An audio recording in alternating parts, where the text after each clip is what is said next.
Bienvenue à tous sur Médian TV Afrique. Nous parlons aujourd'hui d'Octobre Rose, une campagne annuelle de communication destinée à sensibiliser au dépistage du cancer du sein partout dans le monde. Au Sénégal, la Ligue sénégalaise contre le cancer, la LISCA, dans le cadre de ce programme, mène de grandes opérations de sensibilisation à Dakar et en région.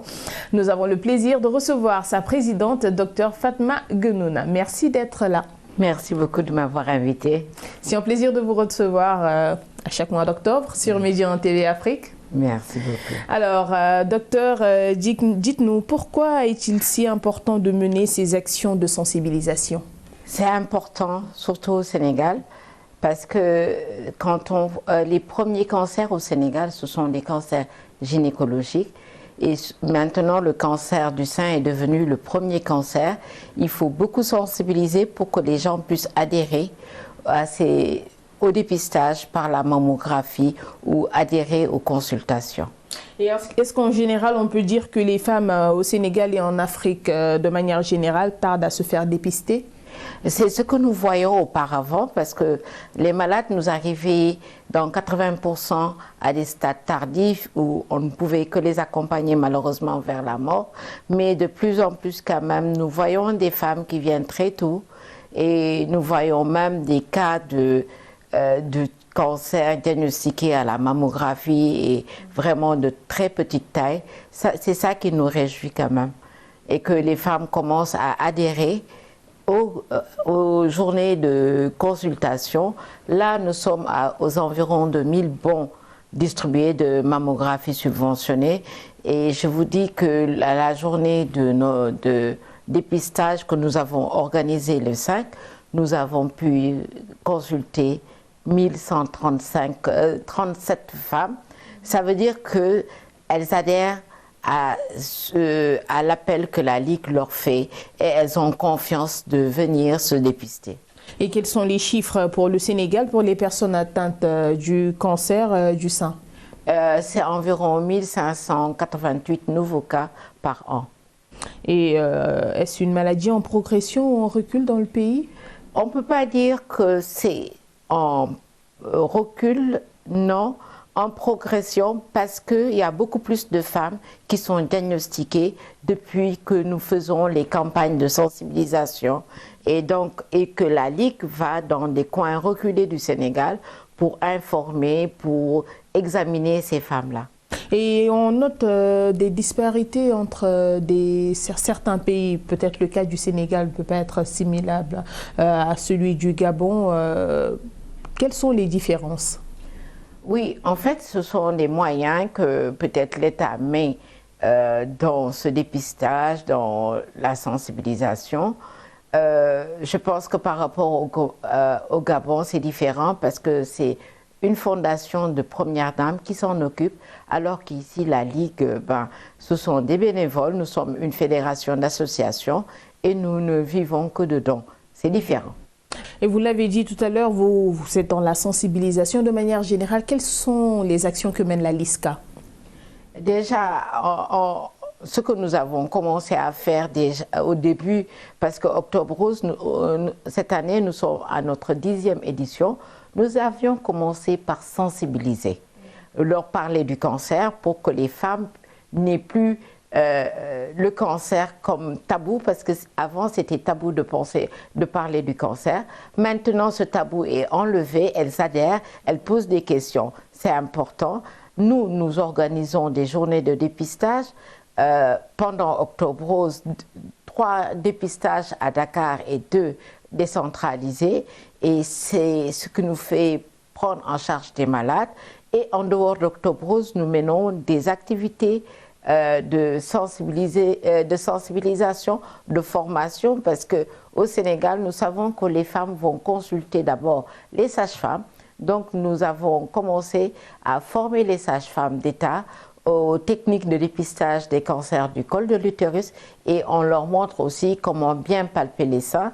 Et elles organisent après des journées dans leur consultation hebdomadaire, une journée de dépistage. C'est important, nous avons formé 1200 sages-femmes et quand même répartis dans 24 districts sanitaires.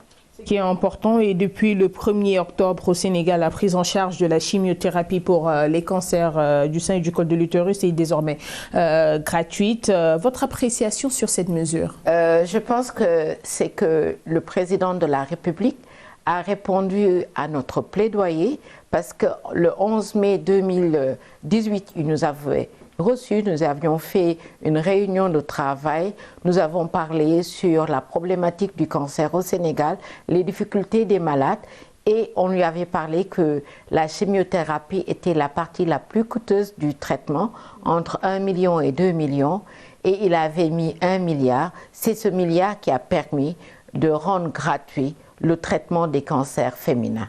Et en revanche, la chirurgie ou la radiothérapie reste à la charge du patient? Oui, la radiothérapie est à 150 000 francs, contrairement à beaucoup de pays.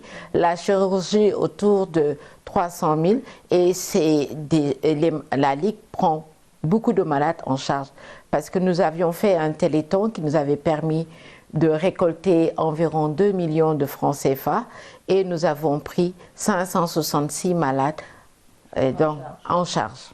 Et dans un certain nombre de cancers, peut-on s'en passer et faire appel à d'autres thérapeutiques comme le traitement hormonal avec celui du cancer du sein ou l'immunothérapie? Oui, en fait, ça se pratique, l'hormonothérapie, parce que tout dépend du type histologique pour faire l'hormonothérapie. Heureusement que maintenant, on peut pratiquer l'immunohistochimie, et c'est important dans le traitement du cancer au Sénégal. C'est praticable maintenant. Ah, c'est praticable maintenant parce qu'on l'a vu qu'il est déjà pratiqué un peu partout dans le monde et en Afrique. Est-ce généralisé? C'est toujours un problème. Je pense que l'appareil d'immunohistochimie coûte excessivement cher, il faut des blocs et tout. Et donc, les 2 appareils qui sont au Sénégal sont financés par un laboratoire privé. Et peut-être on va terminer avec ça. Quand on annonce à un patient général qu'il est atteint du cancer, déjà le moral est à 0, on le sait, et on pense instantanément à la mort. Que devrait être la conduite à adopter? Oui, je pense que la Ligue a pris les devants, parce que nous avons un accompagnement psychosocial. Chaque dernier mardi de chaque mois, nous avons un psychologue, des assistantes sociales, des médecins. Nous faisons des forats de discussion, et pour vraiment permettre aux malades de se libérer. Et au niveau de l'Institut du cancer, il y a une consultation par semaine qui permet d'accompagner. Et je pense qu'il ne faut pas laisser le malade seul face à son mal. C'est un combat, le cancer, et donc il faut l'accompagner sur tous les plans. C'est ce que la Ligue fait depuis des années. Et surtout, il est aussi important de savoir que dès que cette maladie est prise en charge dès le début, il est possible de guérir. Ah bien sûr, parce que je pense que, vous voyez, je vous disais que la première consultation, on a pris 1135, on avait un objectif de 1000. Ça veut dire que maintenant, ça soulage les gens et ça les pousse à venir se dépister. Parce que quand on se dit qu'on n'a pas les moyens de se soigner, on se dit on attend la fin. Maintenant qu'il y a l'espoir d'un traitement gratuit, et donc il y a l'espoir de guérison, les femmes adhèrent beaucoup plus au diagnostic du cancer. Merci docteur. C'est moi qui vous remercie. C'est toujours en tout cas un plaisir de vous recevoir sur Média TV Afrique. Et je rappelle aux fidèles téléspectateurs que vous êtes la présidente de la LISCA, la Ligue sénégalaise contre le cancer. Et voilà, c'est la fin de cet invité de rédaction. Merci de l'avoir suivi. Bonne suite de programme sur Média TV Afrique.